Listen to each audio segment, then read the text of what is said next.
오늘 우리에게 주신 하나님의 말씀은 욥기 1장 20에서 22절입니다. 구약 성경 762면에 있습니다. 욥기 1장 20에서 22절입니다.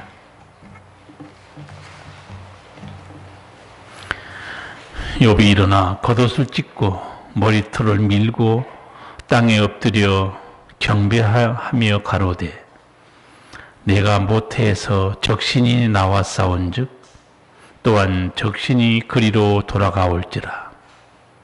주신 자도 여호와시요 취하신 자도 여호와시니 여호와 이름이 찬송을 받으실지니이다 하고 이 모든 일에 욥이 범죄하지 아니하고 하나님을 향하여 어리석게 원망하지 아니하니라. 아멘.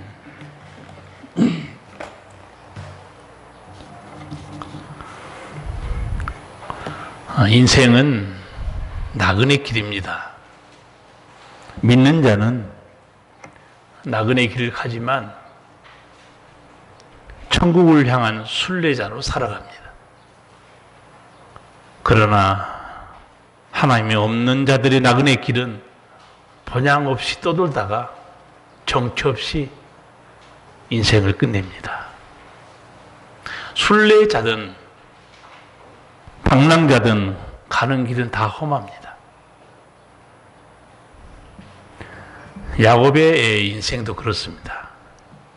야곱이 자기 아들 요셉을 잃어버린 줄 알았는데 애굽의 총리가 됐어요. 아들이 총리가 됐다고 기별해 왔지만 아버지는 믿지 않았죠. 수레를 보고 알았어요. 내 아들이 살아있다니. 그리고 애굽으로 내려가서 애굽의 바로와 상견례를 합니다. 왕이 묻습니다. 야곱에게 노인께서 올해 연세가 어떻게 되십니까? 그때 야곱이 이렇게 말해요. 내 나그네 세월이 130년입니다. 우리 조상만큼 살지 못했지만 지금까지 험악한 세월을 보냈습니다.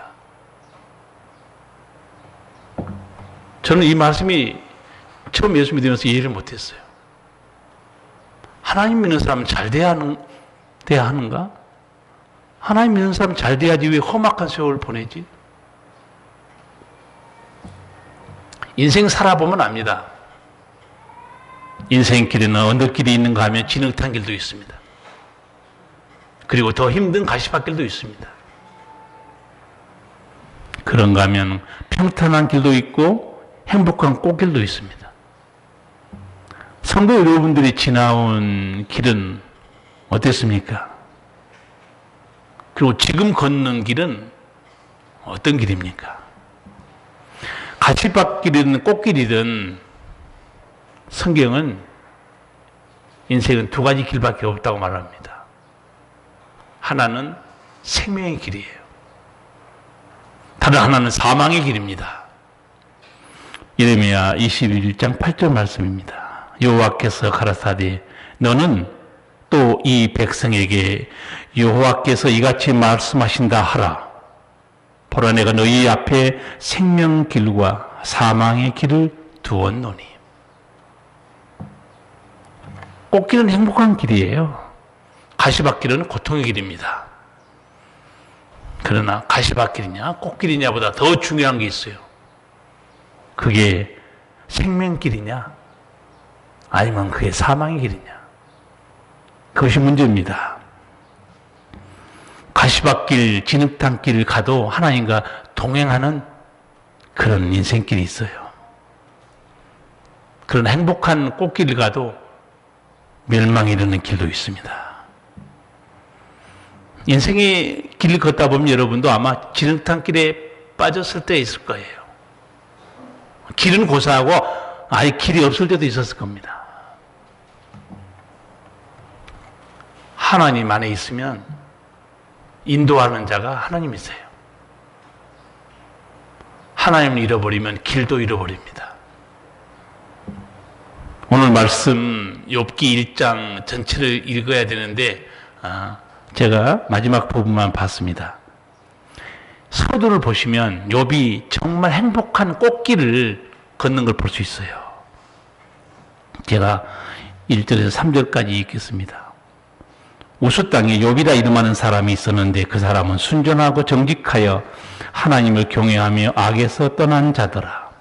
그 소생은 남자가 7이요 여자가 3이며 그 소유물은 양이 7천이요 약대가 3천이요 소가 500결이요 암나귀가 500이며 종들도 많이 있었으니 이 사람은 동방 사람 중에 가장 큰 자라.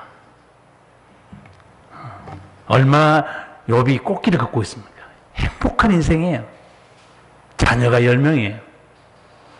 가축대도 엄청 많습니다. 동방의 가장 큰 자입니다. 유리했어요. 근데 사탄이 하나님께 이렇게 말합니다. 하나님, 욥이 그냥 잘 믿는 것 같습니까? 다 이유가 있습니다. 온갖 복을 그렇게 하나님께 주시니 왜 하나님 잘 안 믿겠습니까? 인간은 절대로 까닭 없이 하나님 잘 믿지 않습니다. 큰 소리 쳤어요. 이렇게 많은 복을 받았는데 당연히 하나님 사랑하고 하나님 잘 믿겠죠. 만약에 하나님께 주신 이 모든 것들을 한번 가져가 보세요. 분명히 하나님을 욕하고 저주할 겁니다. 1장 11절에 사탄의 큰 소리 치는 게 나와 있어요. 이제 주의 손을 펴서 그의 모든 소유물을 치소서. 그리하시면 정령 대면하여 주를 욕하리이다. 이게 사탄의 생각이었습니다. 하나님께서 사탄에게 욥의 믿음을 한번 검증해 보라고 허락하십니다.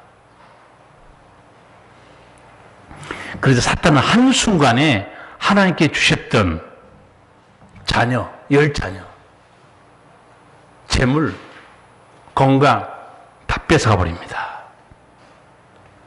행복한 꽃길을 걸었는데 날벼락이 떨어진 거예요.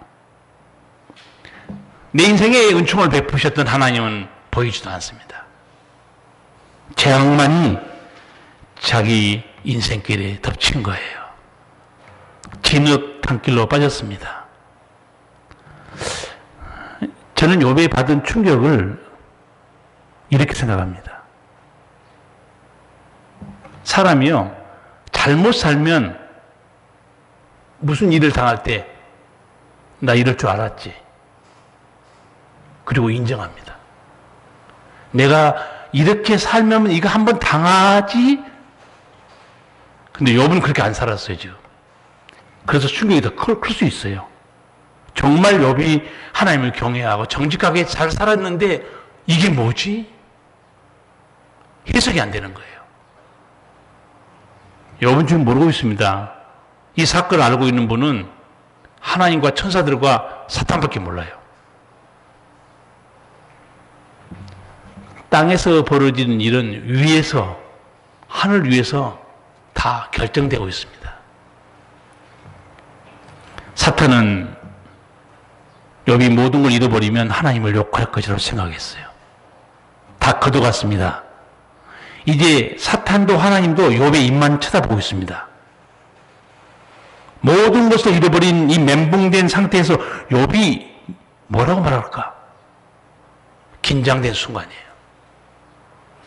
20절, 22절 다시 한번 읽어보겠습니다. 욥이 겉옷을 찢고 머리털을 밀고 땅에 엎드려 경배하며 가로되 내가 모태에서 적신이 나와 싸운즉 또한 적신이 그리로 돌아가올지라. 주신 자도 여호와시요 취하신 자도 여호와시니 여호와 이름이 찬송을 받으실지니이다 하고 이 모든 일에 욥이 범죄하지 아니하고 하나님을 향하여 어리석게 원망하지 아니하니라. 아멘. 욥도 충격이었지만 제가 생각에는 사탄도 굉장히 충격받았을 것 같아요. 이쯤 되면 하나님을 욕해야 되는데 이게 뭐지? 이쯤 되면 하나님에 대한 믿음을 버려야 되는데 찬송을 하다니. 충격은 욥도 받았겠지만 사탄도 충격받은 거예요. 여러분 살아오면서 작고 큰 시련, 시험, 고난, 집안의 우환들 많이 당합니다.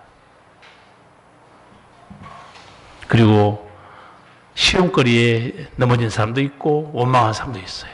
교회 떠난 사람도 있고 하나님 부인한 사람도 있습니다. 찬송과 예배는 고사하고 기도할 마음도 없어요. 성도 여러분, 이 욥 시편 잠언 전도 아가서가 성경 중에 지혜 문서라고 분류합니다. 여기 모든 지혜가 다 들어있어요. 이 고난을 관리하는 데 잊지 말아야 될 중요한 사실이 하나 있습니다. 그것이 뭔가? 고난과 재앙을 감정적으로 대면하면 그 믿음은 실패한다는 사실이에요. 고통이 당할 때 생각 없이 원망하고 분노하면 그 믿음 무너집니다. 욥이 엄청난 고난에서 흔들리지 않고 하나님을 욕하지 않고 찬송했던 이유가 뭔가? 그는 인생에 대한 바른 지혜 때문이었습니다. 21절 욥의 고백 보면 알 수 있어요. 모태에서 적신이 나와 싸운즉 또한 적신이 그리로 돌아가올지라. 빈손으로 왔다가 빈손으로 가는 게 인생인 걸 저는 압니다. 이 진리가 욥을 붙들고 있어요. 여러분 아는 게 힘이라고 그러죠. 많이 알아도 그 진리가 어려울 때 제대로 작동하지 않으면 무용지물입니다. 많이 알면 뭐예요? 쓰러지는데. 진리가 위기 속에서 제대로 작동해야 살아남습니다. 욥은 모든 것을 잃었어요. 어떻게 대응한가 보세요. 감정적으로 대응하지 않습니다. 사람들이 여기서 많이 실패해요. 집안에 무슨 일이 생기면 열받고 감정적으로 대응해버립니다. 생각 없이 분노해버려요. 욥은 가장 원초적인 인생의 진리를 인정하고 있습니다. 하나님, 내가 모태에서 핏덩이로 나왔습니다. 그리고 내가 돌아갈 때도 핏덩이로 돌아갈 것입니다. 그동안 하나님께서 많이 주셨고 누렸습니다. 모든 걸 잃어버렸다고 분노하거나 하나님을 원망하지 않는 이유가 바로 여기 있습니다. 인생에 대한 진리를 붙들고 있어요. 이 믿음이 고난에서 찬송할 수 있게 해준 겁니다. 사탄은 분명히 큰 소리 쳤어요. 하나님, 욥이 모든 걸 잃으면 하나님 욕할 것입니다. 근데 생각과 달리 욥이 하나님을 욕하지 않아요. 이게 고난을 다스리는 지혜입니다. 하나님, 나는 빈손으로 왔다고 빈손으로 갑니다. 고난을 다스리는 이거는 엄연한 진리예요. 성경을 모르는 사람도 그거 인정합니다. 한문으로 6글자. 공수래 공수거. 안 믿는 사람도 얘기해요. 인생은 빈손으로 왔다 빈손으로 갑니다. 근데 왜 믿는 사람들은 하나님을 원망해야 됩니까?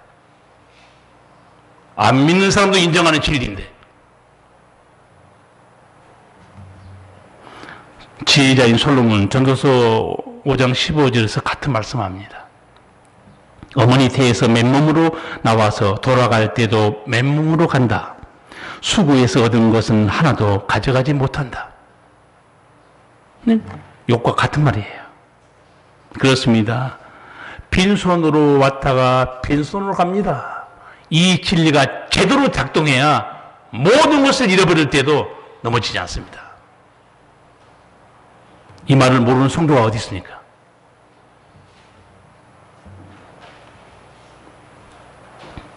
많은 것을 알고 있어도 이 진리가 자기 삶 속에 작동하지 않으면 그 믿음 한 방에 훅 갑니다. 그리고 헛소리 합니다.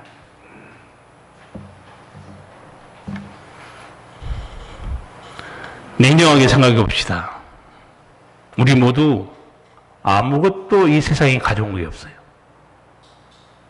엄밀히 생각해 봅시다. 잃을 것도 없습니다. 가지고 왔어야 뭘 잃으지. 가지고 온 게 없는데 뭘 잃어요? 잃을 게 없는 거예요, 원래. 욕심 때문에 그렇습니다. 욕심 때문에 분노하고 욕심 때문에 원망하고 가져온 게 없어요. 그렇게 잃을 것도 없는 거예요, 원래는. 그동안 수많은 것을 누리고 살았을 뿐이죠. 두 번째 욥이 고난 중에 찬송할 수 있었던 이유, 그게 뭔가? 주신 자도 여호와시요 취하신 자도 여호와시니, 이 진리였습니다. 이 진리와 믿음 속에서 서 있으면 모든 걸 잃어버려도 무너지지 않습니다. 하나님을 원망하지도 않습니다. 하나님께서 주셨다가 하나님께서 가져갔는데, 원래 내 것이었는데 하나님이 뺏어갔다면 원망할 수도 있겠죠. 원래 내 것은 하나도 없어요. 욥은 이런 진리 안에 있었기 때문에 모든 걸 잃었을 때도 흔들리지 않습니다. 그래서 이 진리, 주여 빈손으로 왔다고 빈손으로 갑니다. 아버지께서 주신 것도 아버지가 가져가셨습니다. 이 진리 때문에 은총을 누릴 때에도, 모든 걸 잃어버릴 때도 하나님을 동일하게 찬송했어요. 물론 우리가 살면서 인간이기 때문에 이 진리를 알고 있지만 잃게 되면 가슴이 아픈 거예요. 고통은 있습니다. 속이 좀 쓰릴 수 있어요.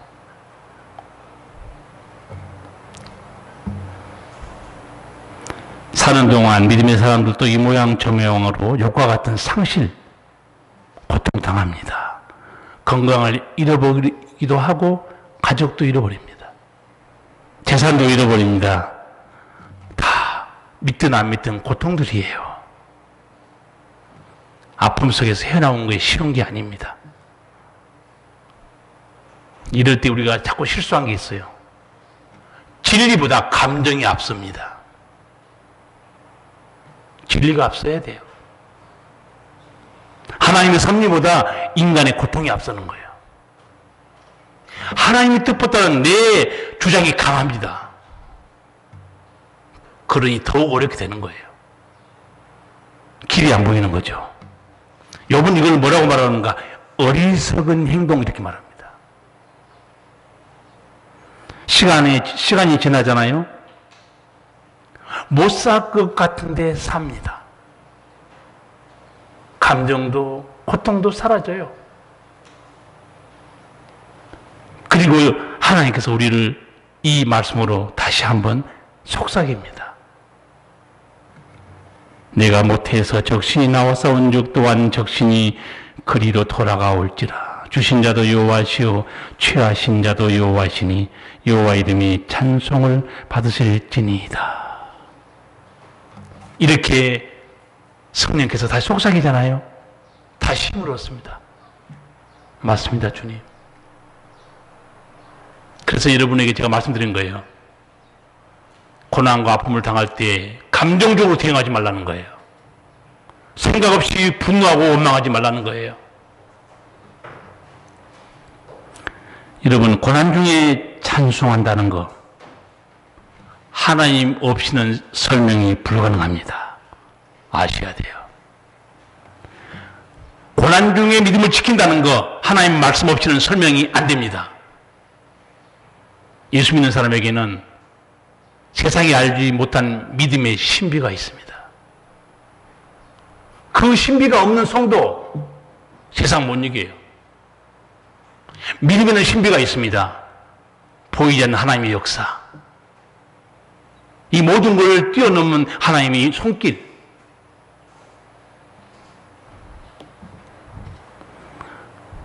범사에 감사할 수 있는 믿음이 있죠. 하나님 없이는 설명이 안 됩니다.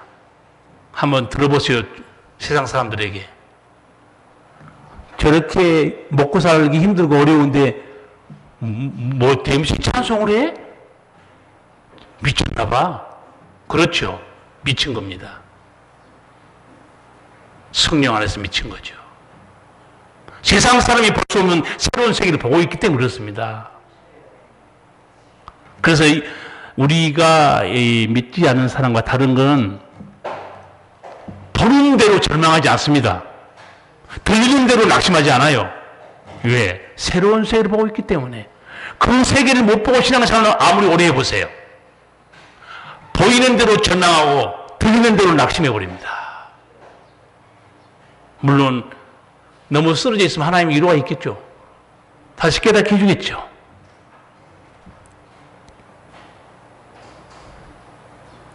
고난이 심하고 힘들면요, 사람이 감정적으로 하나님께 대듭니다. 저는 박완서 그 여류 소설가 아주 유명한 사람이잖아요. 그 사람이 쓴 글을 보고 참 마음에 와닿았어요. 남편을 잃었어요. 넉 달 만에 아들 하나 있는데 20몇 살인가 아들을 잃었어요. 글을 보면 이렇게 써놨어요. 나는 하나님께 악다구인을 쳤다는 거예요. 한 말씀만 하소서 내 영혼이 나으리이다. 왜 데려갔는지 얘기해달라는 거예요. 못 견디겠다는 거죠. 여기도 모든 사람이 인정하는 진리가 하나 있습니다. 뭐라고 말하는가? 사람이 올 때는 순서대로 오지만 갈 때는 순서가 없다. 알고 있으면 뭐합니까? 순서 없이 세상 떠나니까 악다운을 쳐버린 거예요. 알면 뭐하냐고요. 제가 속으로 상상해 봤어요. 박완서 아들이 90세에 죽었어요. 하나님께 악다구를 칠까요? 여러분, 이 인간이라는 게요, 매우 자기중심적입니다. 자기밖에 몰라요. 하나님의 섭리도 없습니다. 하나님께서 내게 기분 맞춰주면 그건 감사하고, 기분 안 맞춰주면 덤비는 거예요. 하나님은 우리 기분을 맞춰주는 분이 아니에요. 우리는 토기장의 비유처럼 하나님이 창조한 피조물에 불과합니다. 자기가 중심이 돼 있어가지고 하나님께 대항하고 하나님께 묻지도 않고 덤벼드는 거예요. 그래서 여러분, 시험과 아픔을 당할 때 감정적으로 대응하지 말라는 거예요.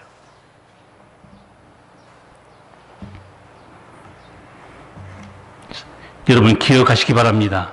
주신 자도 하나님이시요. 취하신 자도 하나님입니다. 거기서 끝나는 게 아니에요. 다시 회복시키는 분도 하나님입니다. 이 은혜의 하나님을 잊으면 안 돼요. 어떤 경우에도 우리 소망은 하나님이십니다. 욥도 빈손으로 왔다고 빈손으로 갑니다. 주신 자도 하나님이고 취하신 자도 하나님입니다. 그 믿음 안에 섰는데 욥이 어디서 무너지는가? 욥기 17장 보면 욥이 무너진 걸 알 수 있는데, 요즘 우리 새벽기도 시간에 이제 욥기를 보고 있습니다. 욥이 뭐 때문에 무너지는가? 소망 때문에. 소망 때문에 욥이 무너지기 시작합니다. 욥기 17장 15절입니다. 나의 소망이 어디 있으며 나의 소망을 누가 보겠느냐? 이제 자식도 잃어버렸고 재산도 잃어버렸고 건강도 잃어버렸으니 내가 어디다 마음을 두고 살아야 되는 얘기예요. 더 이상 내 마음을 둘 데가 없다. 제가 이걸 보면서 이런 생각이 들었어요. 욥이 어느새 자기도 모르게 자식이 소망이 되어버린 거예요. 재산이 소망이 되어버렸던 거예요. 건강이 소망이 되어버렸던 겁니다. 그러니까 자식 잃어버리고 재산 잃어버리고 건강 잃어버리니까 하나님, 나는 소망이 없습니다. 성도 여러분, 자식이 소망이라고 믿지 마십시오. 자식이 잘못되면 그 믿음 무너집니다. 내 건강과 재물이 소망이라고 생각하지 마세요. 그거 날아가면 무너집니다. 아니, 어떻게 자식이 소망이 될 수 있습니까? 어떻게 남편과 아내가 소망이 될 수 있냐고요?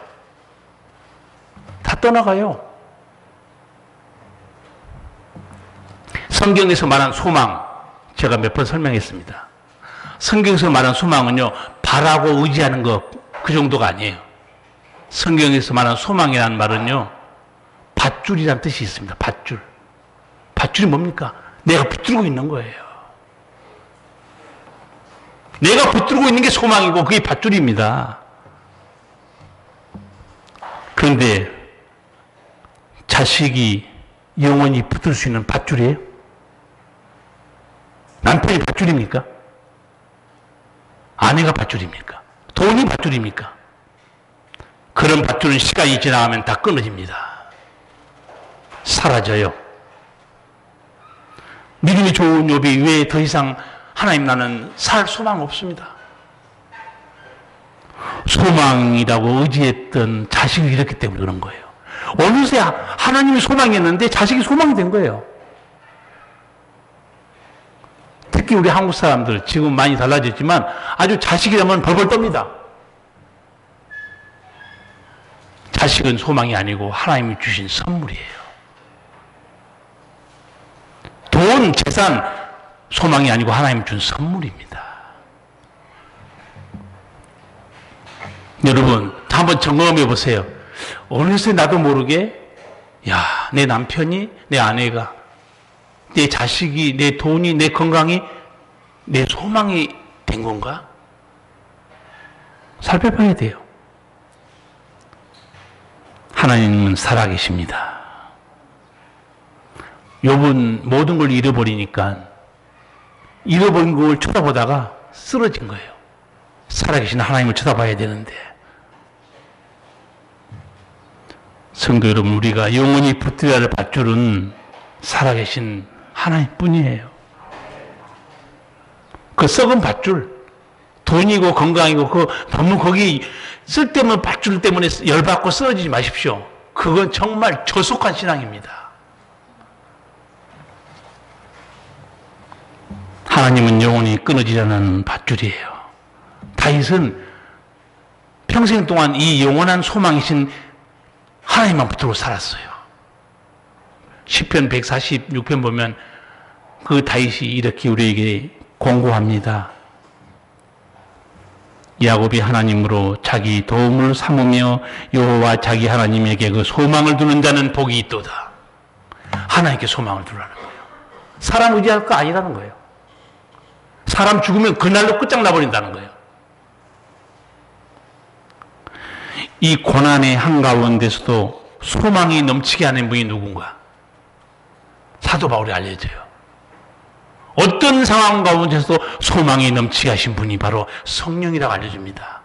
로마서 15장 13절에 있는 말씀인데 그 부분 한 구절만 말씀드릴게요. 성령의 능력으로 소망이 넘치게 하시기를 축복한다. 왜 성령만이 소망을 넘치게 할까요? 성령이 누구신가? 보혜사입니다. 보혜사는 상담자, 변호자, 돕는 자입니다. 깨닫게 하는 자예요. 성령은 모든 걸 가르쳐주고 깨닫고 은혜받게 해줍니다. 그리고 성령이 이 어려운 모든 걸 잃어버렸을 때도 우리에게 소망이 넘치게 하는 말씀을 귀 속에 속삭입니다. 자식도 건강도 재물도 영원한 소망이 아니란다. 속삭입니다. 오직 살아계신 하나님만이 영원한 소망이란다. 방패와 상급이신 하나님만이 너의 소망의 능력이다. 오직 하나님께 소망을 두라. 누가 우리 속에 말씀하시고 깨닫게 하시는가? 성령이에요. 바울이 그걸 우리에게 알려준 겁니다. 성령의 능력으로 소망이 넘치게 하라는 거예요. 우리 성도 중에서도 남편이 먼저 세상 떠난 분이 많아요. 신방 갔더니 너무 충격받은 거예요. 남편이 다 해줬는데 어떻게 살아야 될지 모르겠다는 거예요. 제가 여러분에게 그런 말씀 드린 적이 있어요. 우리 남편은 너무 잘해. 내게 해줄 것도 없어. 그 좋은 남편인 줄 아세요? 잘 생각해 보세요. 나는 집사람이 다 해줘. 좋은 아내예요? 아니, 그런 사람 몇이 있어. 내가 알고 있었지, 우리 교회에도. 집사람 없으면 쓰러져. 어떻게 할 줄은 모르니까 이렇게 말하는 거예요. 목사님, 내가 마음 둘 곳이 없어요. 그래서 제가 말씀드렸어요. 집사님, 마음은 하나님께 두고 사는 게 실족하지 않습니다. 마음은 하나님께 두셔야 되는 거예요. 소망은 하늘에 두는 거고, 이제는 마음을 예수님께 두고 사세요. 예수님이 선한 목자 아닙니까? 지금까지 남편이 모든 걸 다 해줬기 때문에 남편이 소망이요 능력이요 하나님이었죠. 정신 차려야 됩니다. 어떤 상황에 처해 있든 이 성령의 음성을 듣게 되면 다시 절망해서 소망을 얻게 됩니다. 내가 잃어버린 것 때문에 낙심하지 않고 살아계신 나의 아버지, 나의 소망, 나의 방패, 나의 상급이신 내가 하나님께 마음을 두고 살아야지. 여러분도 힘들고 어려울 때 성령 하나님 나를 깨닫게 하시고 내게 힘 주십시오. 간구해야 됩니다. 고통과 시험 중에 다시 힘을 얻게 하시는 분이 성령 하나님이시고 성령의 능력입니다. 성도 여러분, 직설적으로 말할게요. 가족을 잃으면 하나님 버려야 됩니까? 병들면 믿음에서 떠나야 돼요? 돈 잃어버리면 교회 안 나와야 됩니까? 모든 것을 잃어버렸으니 하나님도 필요 없다? 그게 어떤 믿음이에요? 하나님 믿는 믿음 아니에요. 잘 생각하시기 바랍니다. 땅의 것에 목숨 거는 믿음, 이방인의 삶이에요.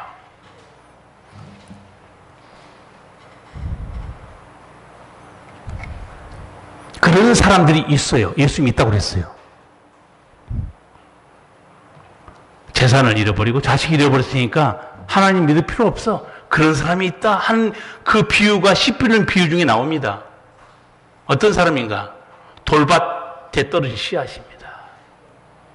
그런 사람이 있어요. 돌밭에 떨어진 씨앗 어떻게 됩니까? 처음엔 싹이 나죠. 근데 뿌리가 깊지 못하죠. 해가 나니까 타버립니다. 지금 여러분 요즘 영상 35도 2주간 이상 폭염이 계속되는데 다 타버립니다. 뿌리가 깊은 식물만 살아남을 거예요. 해가 떠오르니까 뿌리가 깊지 못해 타버렸다. 그 해가 뭔가? 예수님이 말씀합니다. 말씀을 인하여 환난을 당하니까 믿음을 버리는 자요.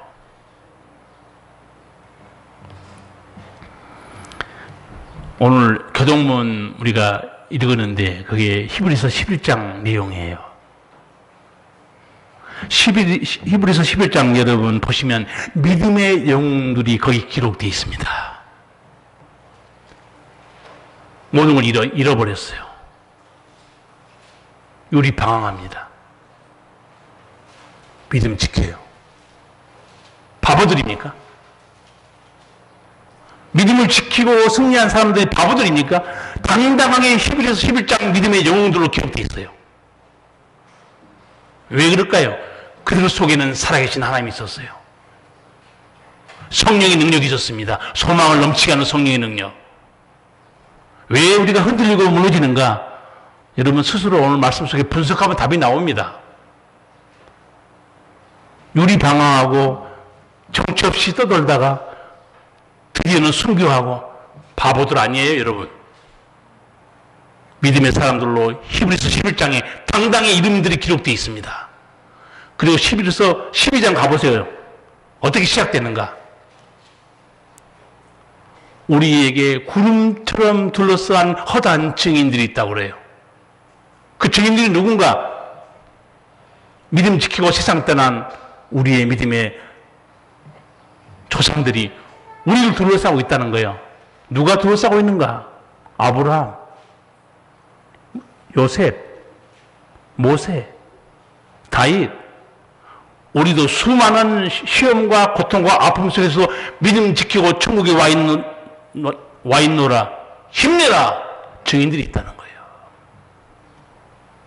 믿음은 원상의 화초가 아니에요. 기억하십시오. 믿음은 절망과의 싸움입니다.